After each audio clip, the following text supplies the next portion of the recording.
Welcome back to the words of wisdom. आज हम summarise करेंगे मास्टर्स योर इमोशंस बुक के फर्स्ट पार्ट को। ऑथर कहते हैं the mind in its own place and in itself can make a heaven of hell and a hell of haven.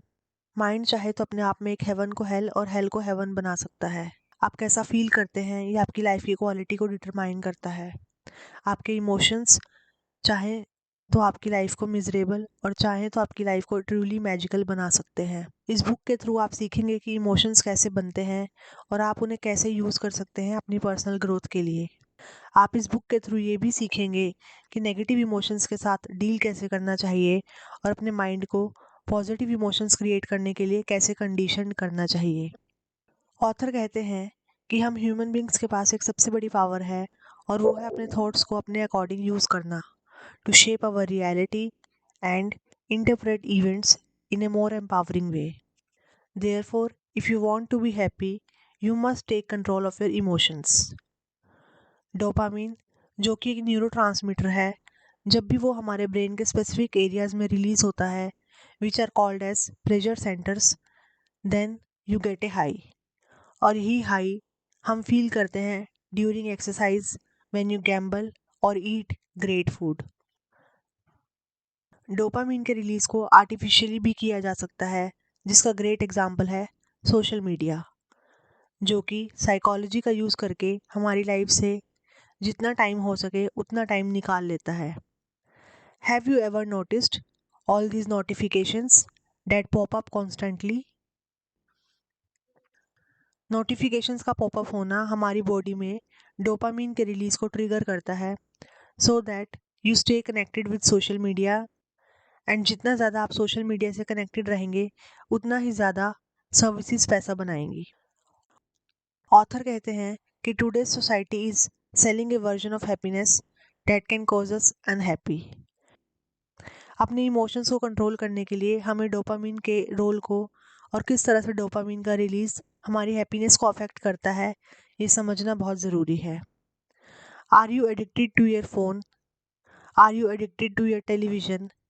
हम में से बहुत लोग किसी ना किसी चीज़ से एडिक्टेड हैं। कुछ लोग अगर सोशल मीडिया से एडिक्टेड हैं, कुछ लोग टीवी देखने से एडिक्टेड हैं, तो कुछ लोग थिंकिंग से एडिक्टेड हैं, जिसे हम ओवर थिंकिंग की प्रॉब्लम भी बोलते हैं।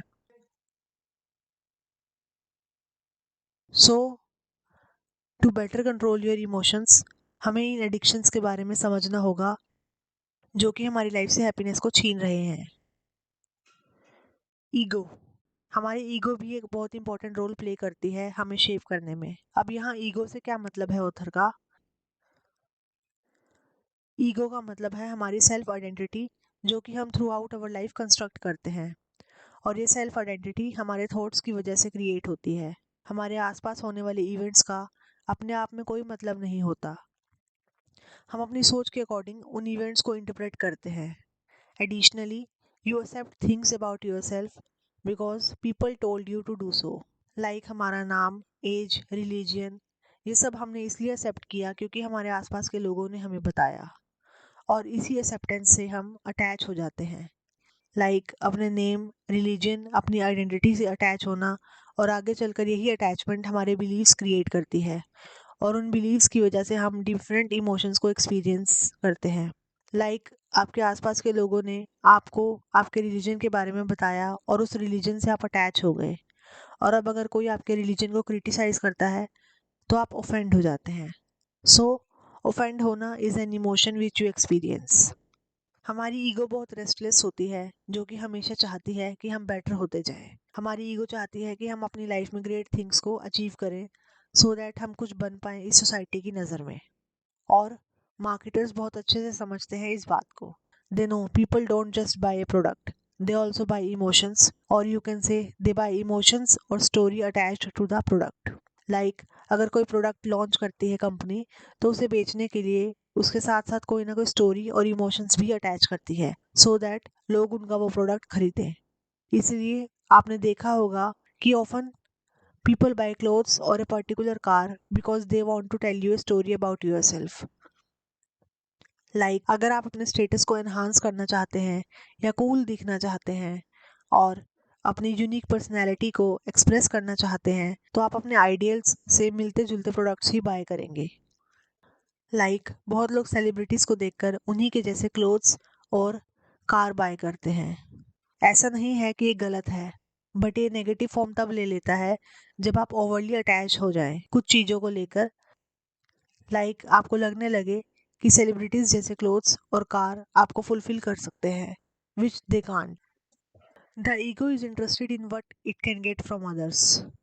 अगर आप अपने साथ ईमानदार हैं तो आप ये रियलाइज़ कर पाएंगे कि हम जितनी भी चीज़ें करते हैं या जो भी स्टेप्स और एक्शंस लेते हैं वो कहीं ना कहीं दूसरों से अप्रूवल के लिए लेते हैं। आप अपने पेरेंट्स को प्राउड फील करवाना चाहते हैं और अपने बॉस से रिस्पेक्ट और प्रमोशन चाहते हैं, etcetera. Your ego generally derives its identity from your body, your name, your gender, your nationality, your culture, your family, your friends, your job, your social status, and material items like your home, car और phone. But in reality हमारी ego कभी भी satisfy नहीं होती। हमारी ego हमेशा ज़्यादा चाहती है। अगर किसी के पास एक नॉर्मल कार है तो उसे लग्जरी कार चाहिए, किसी के पास एक लग्जरी कार है तो उसे लग्जरी कार्स चाहिए। So always more fame, more stuff, more recognition and so on. हमारी ईगो हमेशा लोगों से अप्रूवल चाहती है, to feel valued and to feel superior. So understanding the way your ego works can help you better control your emotions. Author कहते हैं कि अपने इमोशंस पर कंट्रोल गेन करने के लिए आपको ये एक्सेप्ट करना होगा that they are transient. So don't overly attach to them. You must learn to let them pass. No matter आप कितने भी मेंटली टफ हो, स्टिल आप कभी ना कभी सैडनेस और ग्रीफ को एक्सपीरियंस करोगे। कभी ना कभी आप डिसअपॉइंटेड भी फील करोगे, अपने आप पर और अपनी एबिलिटी पर डाउट भी करोगे, but that's okay. Emotions come and go. Tell yourself this shall pass. Look at some of the negative emotions you experienced in the past. जब भी आप कोई नेगेटिव एपिसोड एक्सपीरियंस करते हो, at that time the world outside may remain the same, but you experience it in completely different way. अपने life के worst time को याद करो।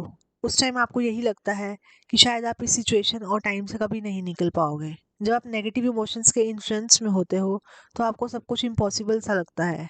आपको लगता है शायद आप कभी खुश नहीं हो पाओगे। But even these episodes ended. The magnetic power of emotions. हमारे इमोशंस मैग्नेट्स की तरह काम करते हैं। They attract thoughts on the same way. इसलिए जब भी आप नेगेटिव स्टेट में होते हो तो आप उन्हीं थॉट्स को अट्रैक्ट करते हो जो कि आपकी इमोशनल स्टेट से मैच करते हैं। आप नेगेटिव थॉट्स को बहुत इजीली अट्रैक्ट करते हो और फिर उन्हीं थॉट्स के बारे में ओवर थिंकिंग करके सिचुएशन को और वर्स कर देते हो। सपोज आपका आज वर्क प्लेस पर दिन खराब था जिसकी वजह से आपका मूड खराब हो गया, और यही नेगेटिव स्टेट की वजह से आप नेगेटिव थॉट्स अट्रैक्ट करते हो, अपने मैनेजर से रिवेंज लेना। So it's very much easier to attract negative thoughts when you are feeling low. Negative thoughts को प्रिवेंट करने के लिए it's essential you remove the habit of clustering negative thoughts together. हमेशा याद रखें कि नेगेटिव इमोशंस सिर्फ और सिर्फ हमारे माइंड में एग्जिस्ट करते हैं। So observe your thought process. Start noticing your negative emotions. Look at what triggers them. जितना ज़्यादा आप खुद के थॉट्स को ऑब्जर्व करोगे उतना ही आप सर्टेन पैटर्न्स को समझ पाओगे। अगर आप कुछ दिन से सैड मूड में हो तो अपने आप से क्वेश्चन पूछो, what triggered this sad emotion. So answering these questions will greatly help you deal with similar issues in the future. Okay then, मिलते हैं नेक्स्ट वीडियो में। तब तक के लिए कीप लर्निंग।